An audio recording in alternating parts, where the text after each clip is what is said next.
Amén y amén. Se pueden sentar todos. Bienvenidos todos a Costo en Español. De verdad que es un privilegio estar aquí con ustedes y verlos a ustedes otra semana más. De verdad que es un privilegio. El día de hoy vamos a seguir nuestro estudio del libro de Colosenses. Pero hoy sí toca predicar de algo difícil.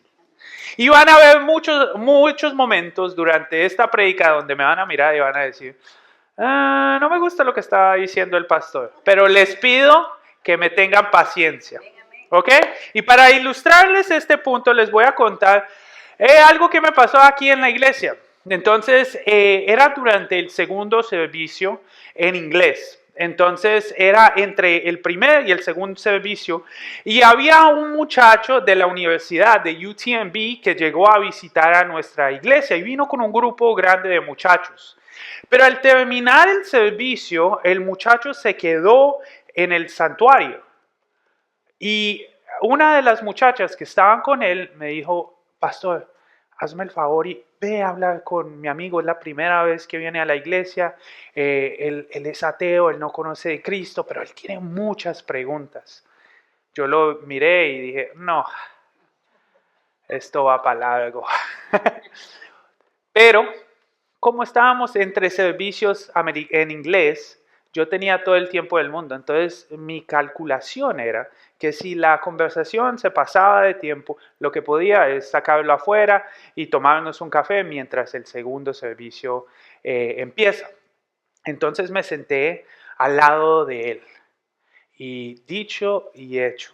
Le dije, hola, ¿cómo estás? Y solo necesitaba eso, porque en ese momento me dijo, ¿quién eres tú? Y yo le dije con mucho entusiasmo, soy el pastor de español. Me cuentan que tienes muchas preguntas. El muchacho saca una lista.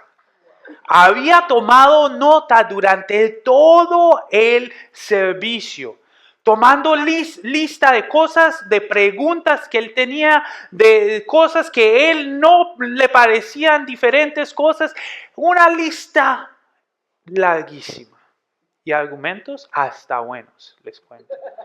Yo me quedé pensando y pensando, porque lo que estaba en él era un ánimo de desconfianza, de incertidumbre, y yo veía la intensidad. Ustedes han hablado con una persona que les está tratando de hablar como calmadito, pero no resisten la intensidad.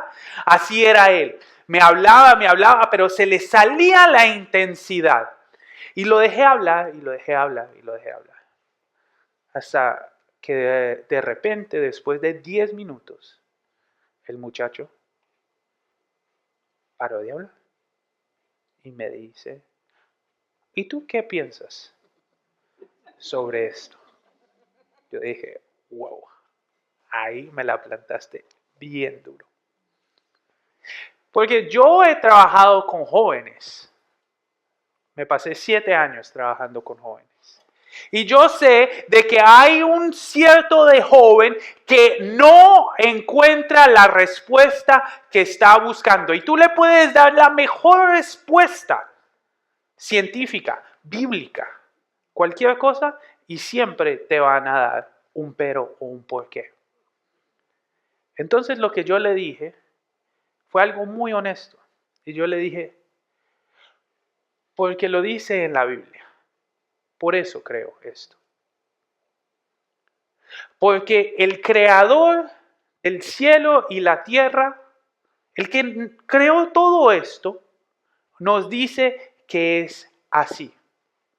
Y porque generaciones tras generaciones tras generaciones de seguidores de Cristo lo han hecho de esta forma y han confirmado que la palabra del Señor es correcta.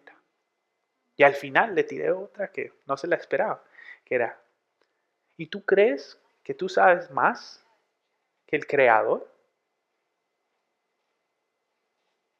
¿Tú crees que tu razonamiento es más que el diseño del Señor? El muchacho se quedó callado y ahí me asusté yo. porque dije, ¿qué me viene ahora? Y me miró y como que toda la intensidad salió de él. Y me dijo, yo creo que tú tienes la razón. Claro, si Dios lo dice, eso es lo que debemos hacer. Y eso, ¿por qué les cuento esa historia? Porque van a haber muchas cosas que nosotros tenemos experiencias propias, tenemos pensamientos propios, que va a ser un poquito difícil de digerir. Pero hoy yo no les voy a dar ninguna opinión. Solo les voy a decir lo que dice la Biblia. Y a través de eso vamos a ver cómo el diseño perfecto del Señor para el matrimonio nos guía a nosotros en todas nuestras interacciones con nuestras parejas. ¿Ok? Entonces, para hacer eso, antes vamos a ir a la oración y le vamos a pedir al Señor que nos guíe en este tiempo que estamos reunidos como iglesia. Oremos todos. Señor Jesús, gracias. Gracias porque tú eres soberano, Señor. Señor, gracias porque nosotros no tenemos que inventar, no tenemos que armar pensamientos, sino que tú directamente a través de tu palabra, tú nos dices qué es lo que tú quieres para nuestras vidas, Señor. O por cada matrimonio, por cada persona,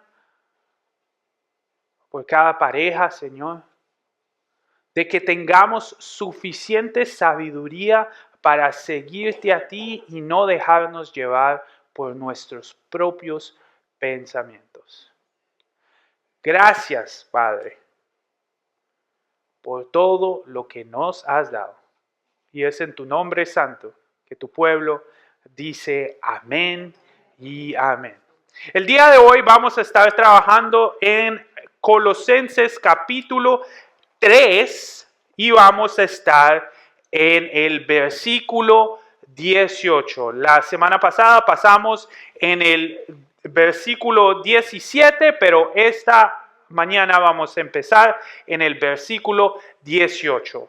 Y nos dice, esposas, sujétense cada una a sus esposos, como corresponde a quienes pertenecen a el Señor. Desde ahí, desde el inicio, ¡pum!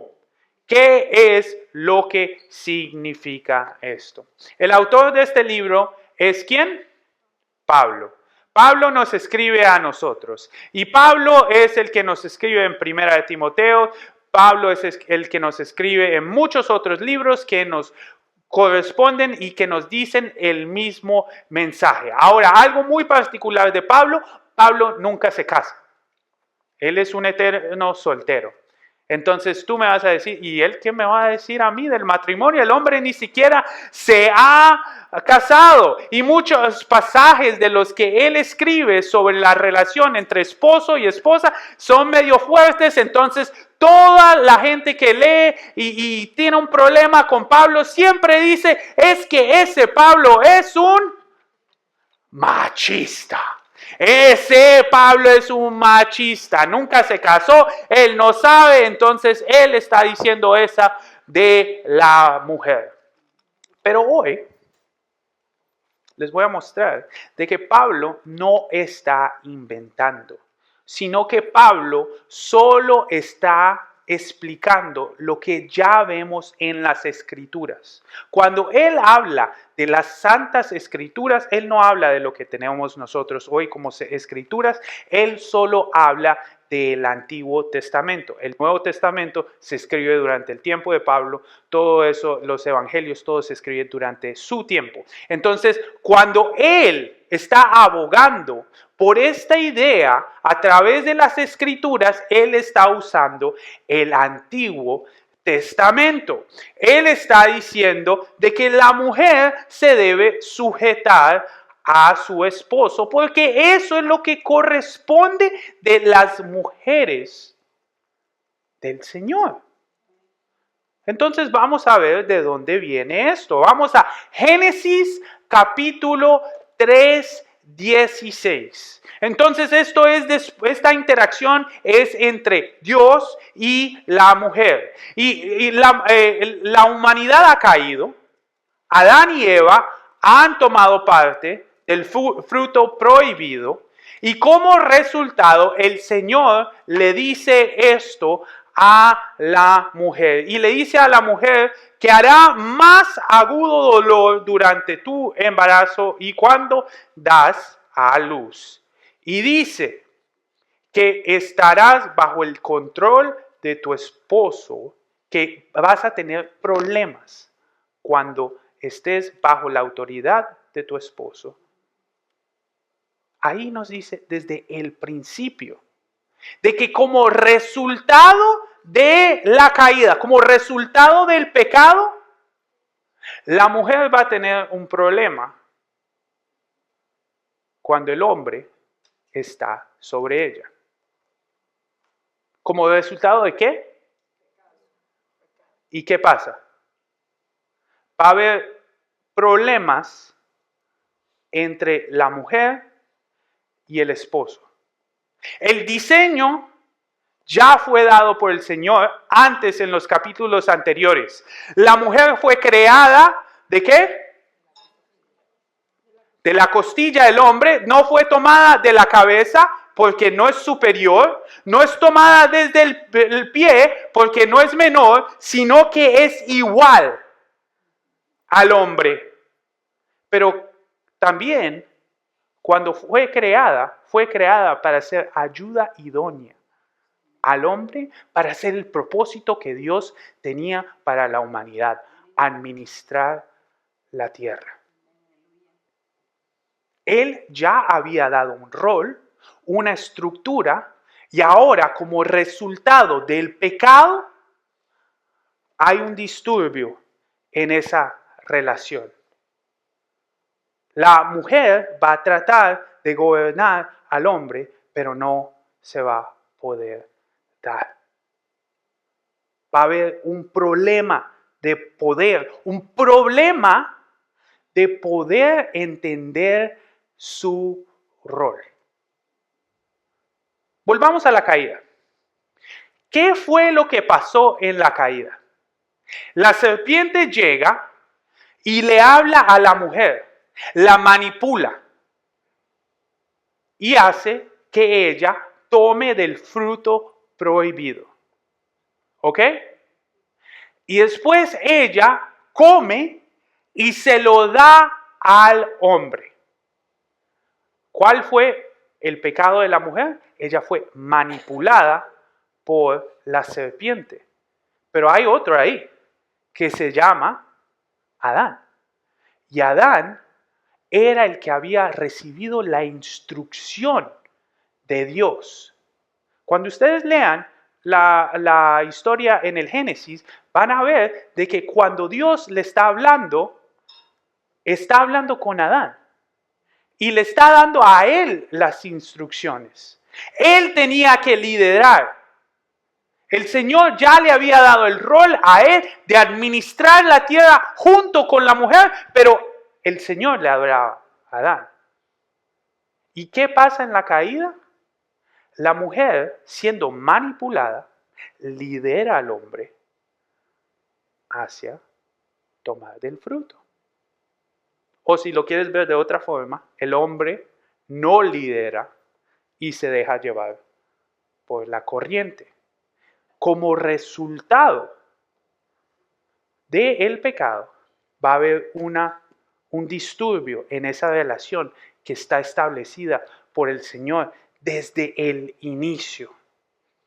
Pero Aquí cuando nos dicen en Colosenses, cuando nos dicen de sujetarse o en otras traducciones dice someterse, en el griego hace una palabra que es muy específica, se dice hypoaso, y esa palabra significa de que es caer bajo la autoridad voluntariamente. Entonces ustedes saben la distinción. Entonces, tú y yo vamos a un trabajo y todos tenemos un jefe. Nosotros voluntariamente caemos sobre la autoridad de esa persona.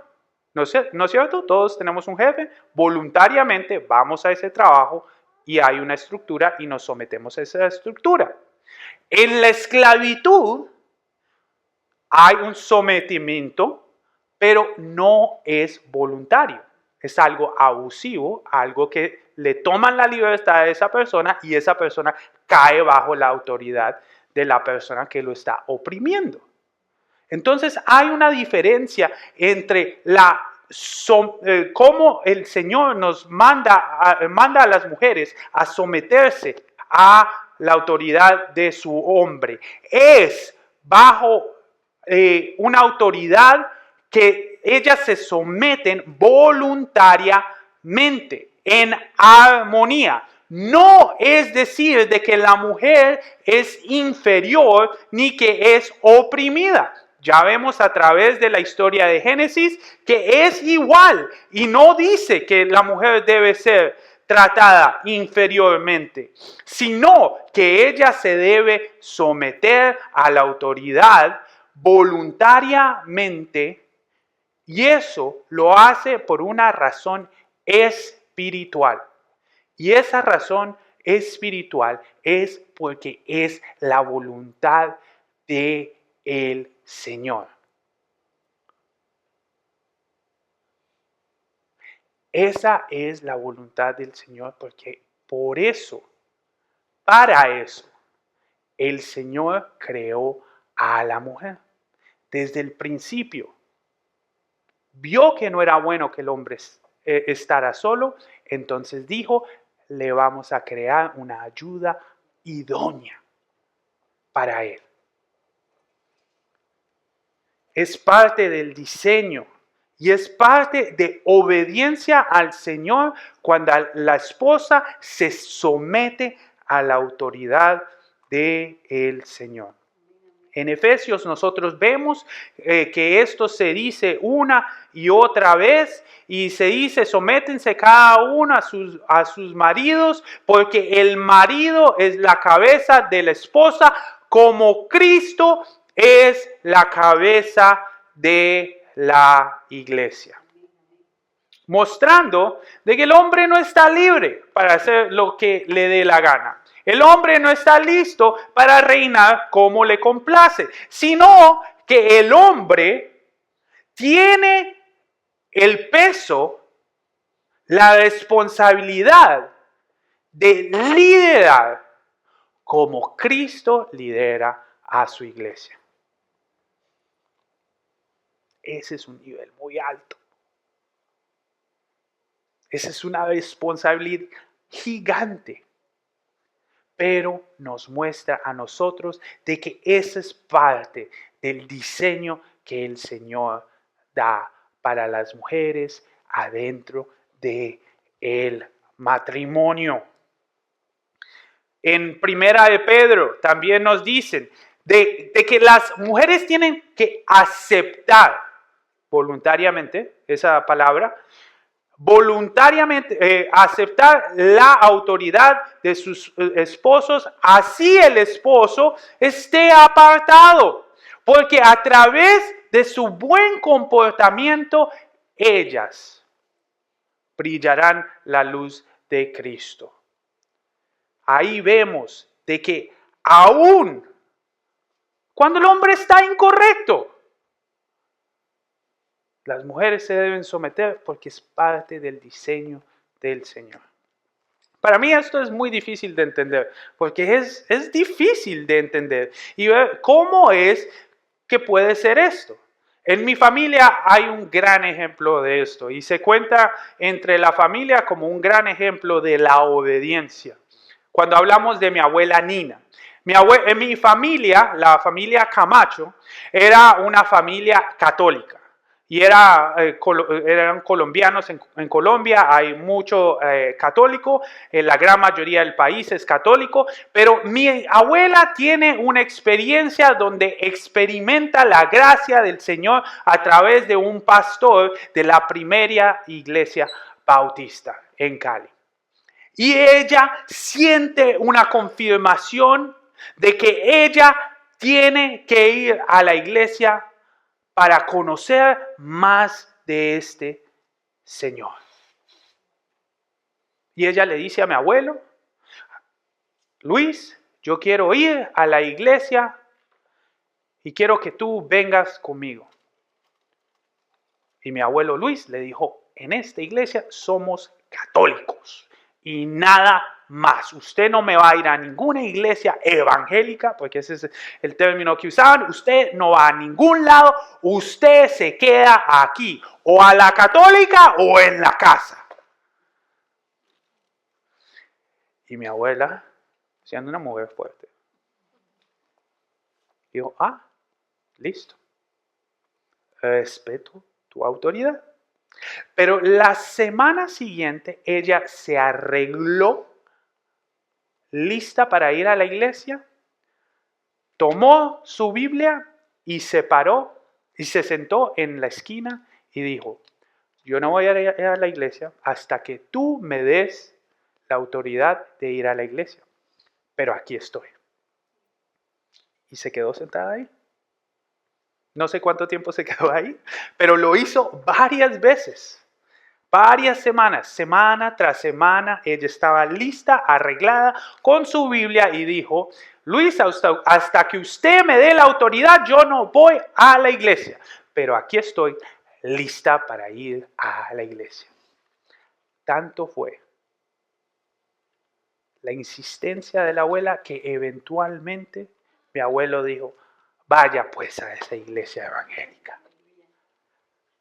Pero el testimonio de ella fue tan fuerte que mi abuelo, que era un poquito terquito, él eventualmente fue a la iglesia con ella. Por el testimonio tan grande de mi abuela, de que ella le mostró a él, de que ella se estaba sometiendo a la autoridad. Y los dos fueron a la iglesia. Y hace unos años ellos pasaron a la presencia del Señor, pero como miembros de la primera iglesia bautista de Cali. Los dos conociendo la gracia y el poder del Señor. La palabra del Señor tiene poder. La palabra del Señor no se equivoca. Hay poder en su palabra. Pero nosotros nos tenemos que someter a la autoridad de Cristo en nuestras vidas. A lo mejor tú estás escuchando esto como una mujer y me dices, pastor, usted tiene 37 años, usted es un hombre, usted no sabe lo que es ser una mujer. Pero ya les acabo de decir que eso es lo que dicen las Escrituras. Entonces voy a hacerles una pregunta que a lo mejor no caiga muy bien. ¿O es esta la palabra del Señor? Obviamente es la palabra del Señor. ¿O tú sabes más que la palabra del Señor? ¿O el Señor tiene la razón? Al final de todo esto, todo llega a ese punto. O yo creo que yo sé más que el Señor, o yo me someto a la autoridad del Señor. Pero si los esposos pensaban que se iban a salir de aquí a salvo, aquí viene lo pesado. Porque vamos a Colosenses capítulo 3, versículo 19. Y nos dice, maridos, amen cada uno a sus esposas y nunca las traten ¿con qué? Con rudeza o ásperas.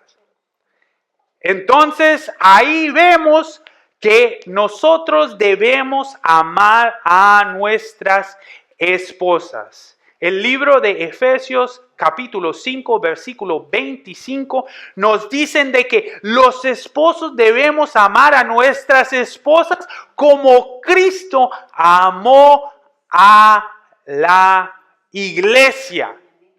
¿Qué hizo Cristo por la iglesia que somos nosotros? ¿Qué hizo Cristo por nosotros? Murió en la cruz del Calvario por nosotros. Sacrificó todo por nosotros. ¿Qué es amar? Es darlo todo.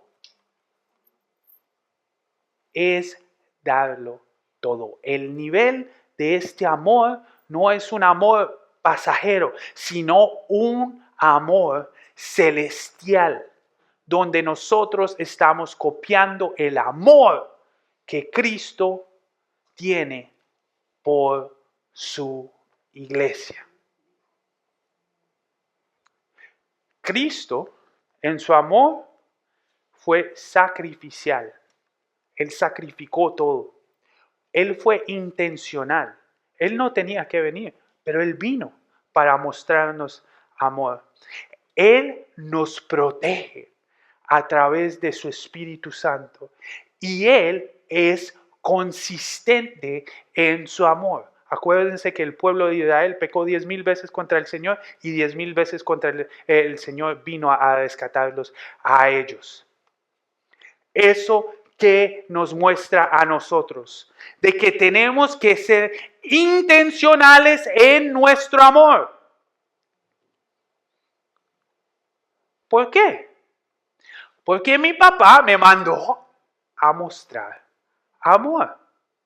A veces no me nace el amor. Ustedes no quieren estar en mi casa cuando llego con hambre y no hay comida. No hay amor. Pero tengo que mostrar el amor. Aunque no salga de mí en ese momento, soy llamado a mostrar amor, compasión. Tengo que ser protector. El regalo que Cristo me ha dado a mí es mi esposa. La tengo que proteger. La tengo que proteger de cosas malas que vienen a través de las redes. Tengo que proteger mi esposa de malas amistades, de personas que nos quieren hacer daño a nuestra relación. Yo tengo que estar protegiendo lo que el Señor me ha dado a mí, el regalo tan grande que el Señor me ha dado a mí. Y tengo que ser constante en mi amor. ¿Cuántas veces tú has ofendido al Señor? ¿Cuántas veces has pecado contra el Señor? Vas a salir de aquí, vamos a cantar todos aleluya al Señor, mi roca, mi salvación, y salimos de aquí y pecamos. Y pecamos otra vez. Y otra vez. Pero aún el amor del Señor está ahí. ¿Ven que cuando estamos diciendo mostrar amor como Cristo muestra amor a su iglesia, estamos hablando de palabras mayores? Estamos hablando de algo muy fuerte. Cuando ella me ofende, cuando ella me hace daño, cuando ella está de mal humor, cuando ella no tiene la razón, aún en esos momentos, mi amor por ella tiene que estar ahí. Eso es muy difícil. Y si me estás diciendo, eso no puede venir de mí, te digo, felicitaciones. El primer paso siempre es reconocer que no lo puedes hacer. Y el segundo paso es saber de que ese amor solo puede venir a través del Espíritu Santo. Pero tengo buenas noticias para ti. Ese Espíritu Santo está en ti. Desde el momento que creíste en Jesucristo, su Espíritu te selló a ti como hijo del Señor y está haciendo una gran obra en tu vida. Los fundamentos de del amor matrimonial es un amor sacrificial, un amor intencional, un amor que protege y un amor constante. Estos son los pilares del amor que Cristo nos muestra a nosotros a través de las Escrituras. Dice también en el libro de Efesios de que así como la iglesia se somete a Cristo de la misma manera, esposas deben someterse a sus maridos y que los maridos deben tratar a sus esposas como Cristo trata a la iglesia. Y a través de ese trato nosotros vamos a liderar a nuestras esposas, ¿a qué? A vivir una vida pura. Tú, como hombre, eres llamado de ser el sacerdote de tu casa. Hay unos de ustedes que me están gritando, pero él no es un sacerdote, él no es suficiente. Ese no es tu rol, ese es el rol de él. Ayúdalo. No es sorpresa para el Señor que tú estás con tu esposo o tu esposa. No es sorpresa. Toma a ese hombre, a esa mujer y llévenlos hacia donde el Señor los debe llevar. Como esposo, yo llevo a mi esposa y la llevo a vivir una vida más pura. Como esposa, yo debo tomar a mi esposo y ayudarlo para que él crezca en su relación con el Señor, para que Dios nos lidere a los dos en esta relación.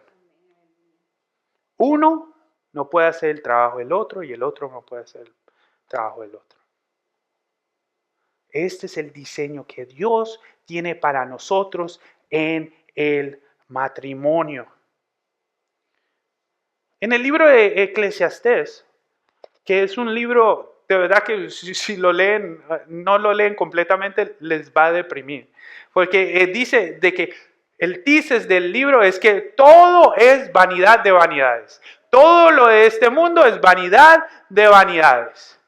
Pero aún en el libro de Eclesiastés dice de que el gozo del hombre es disfrutar del amor con su pareja. Hay muchas cosas que son vanidades, pero el amor entre un esposo y una esposa es algo que el Señor nos manda a disfrutar. Como hombres a veces se nos olvida de que lo que nosotros somos llamados a hacer es disfrutar de este amor, de que nuestras esposas son un regalo del Señor. El libro de Salmos nos dice de que el que ha hallado una esposa ha hallado algo bueno y que ha alcanzado el favor del Señor. Nosotros tenemos que entender de que nuestras esposas no son posesiones, sino que ella es una bendición del Señor y que nosotros somos llamados a cuidar y a honrar ese regalo que el Señor nos ha dado a nosotros. Nuestras esposas no son nuestras para mantener, sino para administrar. ¿Entienden la diferencia? Dios te ha dado esta mujer para que tú la administres como Él te manda hacerlo. Ella no es tuya. Todos somos hijos y hijas del Señor. Y el Señor te ha dado este regalo para que tú lo administres. ¿Cómo estás administrando a esa esposa que es el regalo del Señor que te ha dado a ti? Esa es mi pregunta. ¿Cómo estamos administrando ese regalo tan lindo que el Señor nos ha dado a nosotros? Esta semana pensemos, ¿cómo es que estoy administrando estas cosas? ¿Por mi propia sabiduría o con la sabiduría del Señor? Y la última parte de ese texto nos dice de que no debemos tratar nuestras esposas con rudeza. ¿Y eso qué significa? De que tenemos que tener paciencia y un trato de ternura con ellas. ¿Eso qué significa? Tener paciencia en los tiempos difíciles. Tener paciencia en los momentos donde ella no tiene la razón. Cuando tú tienes la razón, pero tienes que parar y tratar con amor, con mansedumbre. Piensa en cómo el Señor te contesta a ti. Si el Señor te contestara a ti como tú le contestas a tu esposa, hay muchos de nosotros que no estuviéramos aquí. Porque hace rato nos hubiera caído un rayo. Porque así es como tratamos a veces nuestras esposas. Este es un proceso, esto viene de Dios, esto no viene de ti. Si tú me estás escuchando y estás diciendo, no, pues ya me quemé. No, el Señor está haciendo un proceso en nosotros. Amémoslas a ellas como Cristo nos amó a nosotros, sin palabras fuertes, con ternuras, con empatía, con amor. Finalmente, el matrimonio cristiano es una imagen del Evangelio. ¿Cómo así, pastor? Cristo reina sobre su iglesia, pero Cristo reina sobre tu matrimonio también. El hombre se somete a Cristo, la mujer se somete a su esposo, los hijos se someten a los padres, pero todos nos sometemos a el Señor. Entonces, en este momento nosotros vamos a hacer algo que no hacemos mucho, pero quiero que se pongan de pie. Y las Escrituras nos dicen de que la oración tiene poder. Y yo lo creo. ¿Por qué? Porque esto es lo que el Señor dice. Pero también sé de que hay situaciones, hay matrimonios, hay situaciones difíciles que ningún nivel de consejería puedan arreglar. Pero las Escrituras me dicen de que en Él tendremos victoria. Entonces, en este momento, lo que vamos a hacer es que vamos a orar al que diseñó el matrimonio, al que nos dio a esa pareja. Y le vamos a encomendar a Él, a dedicarle a Él estos matrimonios y estas parejas. Entonces cerremos los ojos y vamos a orar.